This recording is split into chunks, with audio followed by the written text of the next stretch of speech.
तो बच्चों न्यूमेरिकल का जो पार्ट वन हमारा वीडियो का था उसमें हमने सारे न्यूमेरिकल देखे थे बेसिक। थोड़ा सा आगे बढ़ते हैं और देखते हैं दूसरे तरीके का न्यूमेरिकल क्या बनता है। कई बार आपको कुछ कैपेसिटर्स देंगे, जैसे ये आपको दिख रहे हैं 3 कैपेसिटर हैं, इसमें एक सी दे दिया जाएगा और 2 की वैल्यू आपको दे दी जाएगी और ये बोला जाएगा इस पूरे सर्किट की इक्विवेलेंट कैपेसिटी आपको गिवन होगी। ये दे रखी है 10 माइक्रोफैराड, ठीक है। पूरे सर्किट की इक्विवेलेंट दे रखी है 10, 2 की दे रखी है 10 और एक सी है, इसको फाइंड करना है। आपसे बोलेगा फाइंड द कैपेसिटेंस ऑफ सी, ठीक है। तो ऐसे क्वेश्चन में अब आपको इक्विवेलेंट फाइंड नहीं करना है, इक्विवेलेंट गिवन है और कोई एक अननोन कैपेसिटर है उसकी कैपेसिटी फाइंड करनी है। तो सबसे पहले आप C1 और C2, इनको C1 C2 बोल दो, ये तो C है ही। C1 एंड C2 ये कौन से कॉम्बिनेशन में है? ये है पैरेलल। तो equivalent capacitance of C1 and C2, C1 और C2 की इक्विवेलेंट C डैश मान लेते हैं, इन दोनों की C डैश। तो डायरेक्ट एडिशन होता है 10 + 10 = 20, ठीक है। पैरेलल में डायरेक्ट ऐड कर देते हैं, तो इन दोनों की क्या गई 20। अब ये जो C डैश आया, इन दोनों को हटा के हम यहाँ C डैश कनेक्ट कर सकते हैं, जिसकी वैल्यू 20 माइक्रोफैराड आ चुकी है और C हमें फाइंड करना है,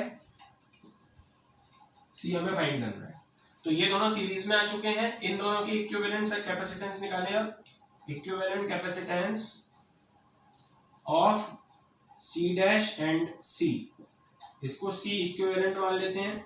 इसका फॉर्मूला होगा C dash into C upon C dash plus C, ये सीरीज का फॉर्मूला होता है। C इक्विवेलेंट हमें गिवन है 10, C डैश है 20 इंटू C हमें फाइंड करना है 20 प्लस C।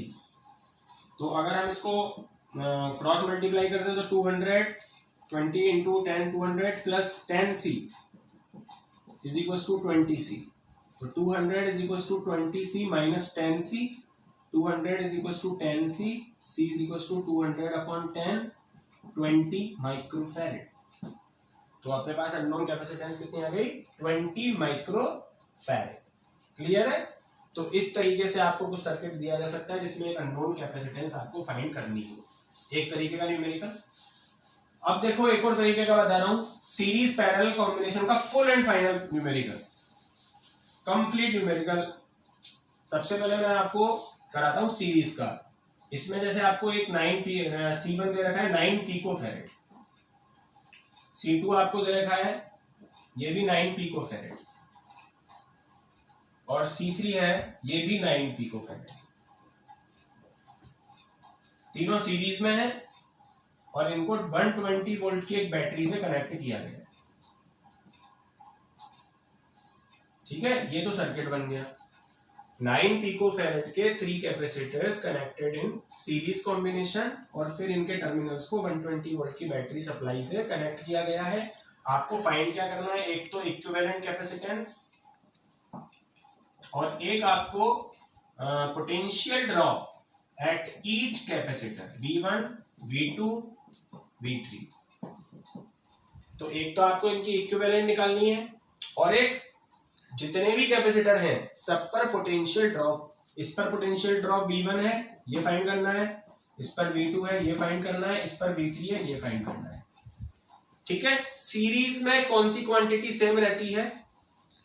चार्ज। बताया था मैंने आपको सीरीज कॉम्बिनेशन का। अगर आपने वीडियो नहीं देखा आप बच्चों जाके देखो, क्योंकि बोर्ड के हिसाब से बहुत इंपॉर्टेंट है वो। कई बार सीरीज और पैरेलल कॉम्बिनेशन आ चुका है बोर्ड एग्जाम में, तो ये ध्यान रखना सीरीज में चार्ज सेम होता है। हमने क्यों मान लिया सब पर चार्ज?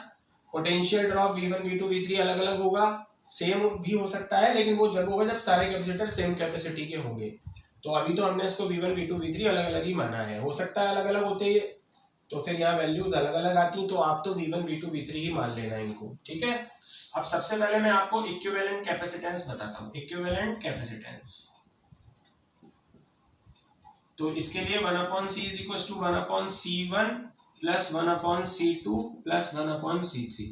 ये फॉर्मूला आएगा 1/C is equal to 1/9 plus 1/9 plus 1/9 which is 3/9. C is equals to 3 picofarad. This is the answer of equivalent capacitance. तो ये तो इजी है, हमने पिकोफैरेड में ही वैल्यू रखी है तो आंसर भी पिकोफैरेड में ही हमें मिल जाएगा. यहाँ चेंज करने की आवश्यकता अभी नहीं है, हम डायरेक्ट पिकोफैरेड में वैल्यू रखेंगे और हमें आंसर भी पिकोफैरेड में मिल जाएगा. तो इक्विवेलेंट कैपेसिटेंस तो इजीली निकल गई, 3 पिकोफैरेड आ गई. अब हम सबसे पहले पोटेंशियल निकालने से पहले हमें चार्ज फाइंड करना होगा. सेकंड में हमें पोटेंशियल फाइंड करना है, लेकिन पहले चार्ज एक फॉर्मूला लगा लो Q = CV, उससे चार्ज फाइंड कर लो. तो C की वैल्यू है 3 पिकोफैरेड. यहाँ पर हमें पिको की भी वैल्यू डालनी पड़ेगी क्योंकि अब हम चार्ज निकाल रहे हैं कूलॉम में.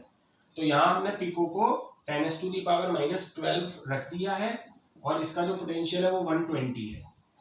तो यहाँ पर मेरे पास चार्ज आ जाएगा 360 इंटू 10⁻⁻12. क्लियर, ये चार्ज आ गया मेरे पास.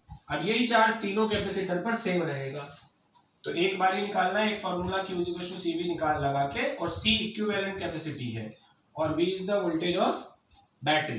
तो बैटरी का वोल्टेज यहाँ डाल दो और यहाँ पर डाल दो आप इक्विवेलेंट कैपेसिटेंस, तो आपके पास चार्ज आ जाएगा और ये charge remain constant for each capacitor.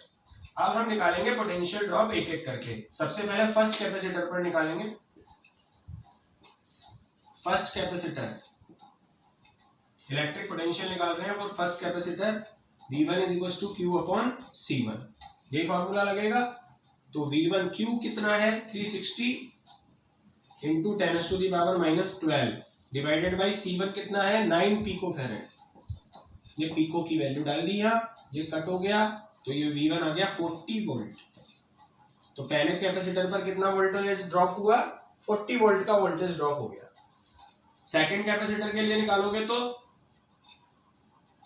यही फॉर्मूला लगाओगे Q/C2. Q उतना ही है 360 इंटू 10⁻⁻12, क्योंकि तीनों पर Q कांस्टेंट है और C1 की जगह C2 आ गया, लेकिन C2 भी उतना ही है 9 picofarad.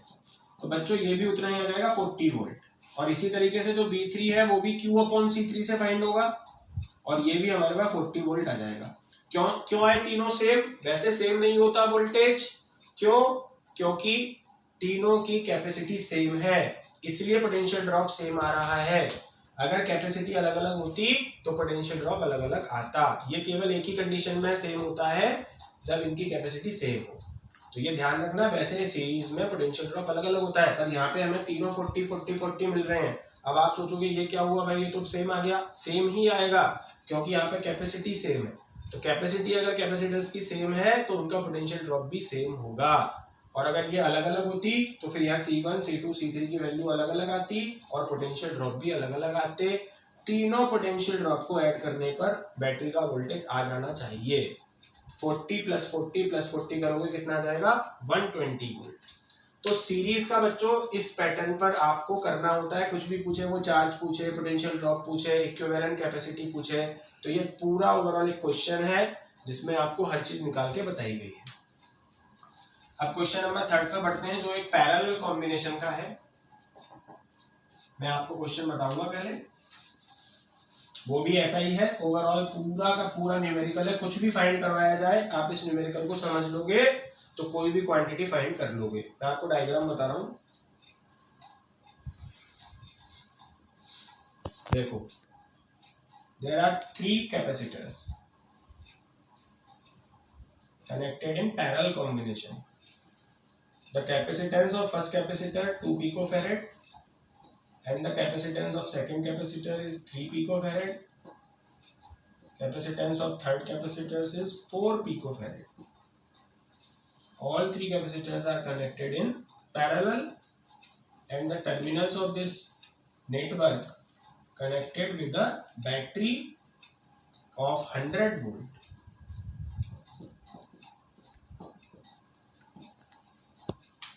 Find out the equivalent capacitance, first point, and second, find out the charge on each capacitor. जैसे वहां पर हमें पोटेंशियल ड्रॉप फाइंड करना था, यहाँ पर हमें चार्ज फाइंड करना है Q1, Q2 and Q3. Clear है। और एक हम सी मान लेते हैं इक्विवेलेंट को, दोनों एक हमें इक्विवेलेंट सी फाइंड करनी है। तो पहले समझो C1 C2 C3 तो आ ही गया, वोल्टेज तीनों पर सेम होगा जो कि 100 वोल्ट होगा, इस पर भी 100 वोल्ट का वोल्टेज होगा, इस पर भी वही होगा वोल्टेज ड्रॉप, और इस पर भी वही होगा। जो बैटरी का वोल्टेज होता है वही तीनों कैपेसिटर पर पोटेंशियल ड्रॉप हमें मिलता है, मतलब पैरेलल में पोटेंशियल ड्रॉप सेम होता है। चार्ज अलग अलग होता है, पहले पर हमने चार्ज मान लिया Q1, सेकंड कैपेसिटर की प्लेट्स पर जो चार्ज है वो Q2 and the charge on third capacitor is Q3।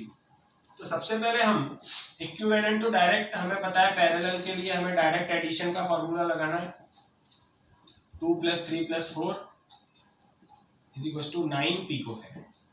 This is the equivalent capacitance. Clear है? तो ये तो सीधे ऐड करके मिल जाएगा पहला आंसर। अब सेकंड पे चलने से पहले, अब जब हमें चार्ज फाइंड करना है तो पहले हमें पोटेंशियल फाइंड करना होगा। तो पोटेंशियल के लिए हम Q/C लगा देंगे। तो पोटेंशियल तो फाइंड करना नहीं है क्योंकि सब पर 100 है। तो अब डायरेक्ट चार्ज फाइंड करेंगे, Q1 = C1 × V।